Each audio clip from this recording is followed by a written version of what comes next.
រឿងព្រះទេសទ្ធេព្រះសម្មាសម្ពុទ្ធទ្រង់ប្រារព្ធនៅព្រះទេសទ្ធេព្រះថេរៈជាព្រះរាជឱរសរបស់ព្រះបេតុច្ឆារបស់ព្រះអង្គលោកបានមកបួសជាភិក្ខុក្នុងព្រះពុទ្ធសាសនានៅពេលដែលមានវ័យចាស់ជរាហើយលោកមិនដែលធ្វើវត្តប្រតិបត្តិគោរពចំពោះភិក្ខុអកន្តកៈដែលមានវស្សាចាស់ជាងខ្លួនតាមព្រះធម៌វិន័យឡើយព្រះសាស្តាទ្រង់ត្រាស់បង្គាប់ឲ្យព្រះទេសៈសុំខមាទោសចំពោះភិក្ខុអកន្តកៈទាំងនោះ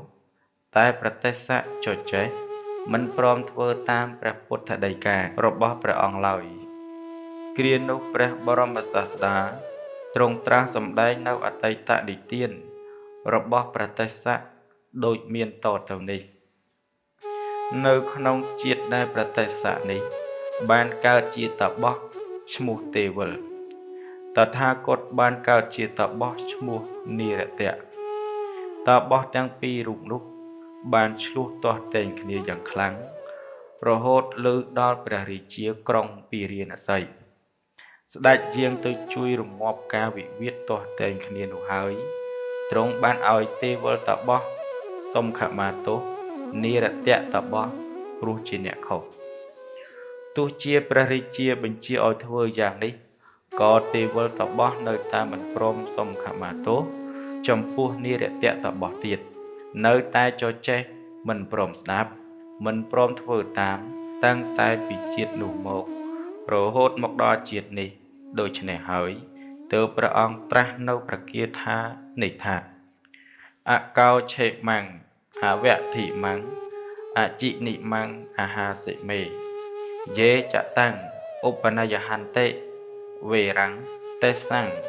អ្នកសមតិអកោឆេមੰអវធិមੰអចិនិមੰអាហាសិមេជេចតੰនុបនយហន្តិវេរੰទេសោបសមតិបើជនទាំងឡាយណា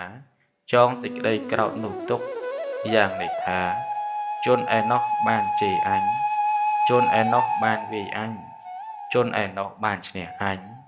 ជនឯណោះបានលួចយកទ្រព្យរបស់អញទៅហើយដូច្នេះពាវេរារបស់ជនទាំងឡាយនោះមិនស្ងប់រងាប់បានឡើយ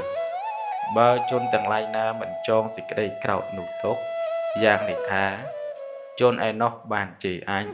ជនឯណោះបានវាយអញជនឯណោះបានឈ្នះអញជនឯណោះបានលួចយកទ្រព្យរបស់អញទៅហើយដូច្នេះពាវេរារបស់ជនទាំងឡាយនោះតែងស្ងប់រងាប់ទៅបានកាលចប់ប្រធមទេសនាភិក្ខុមួយសែនបានសម្រេចអរិយផលទាំងឡាយមានសោតាបត្តិផលជាដើមប្រធមទេសនាបានជាកថាមានប្រយោជន៍ដល់មហាជនហើយប្រទេសទ្ធេសូមបីជាមនុស្សប្រដៅក្រក៏คล้ายជាមនុស្សប្រដៅងាយដូចនេះឯង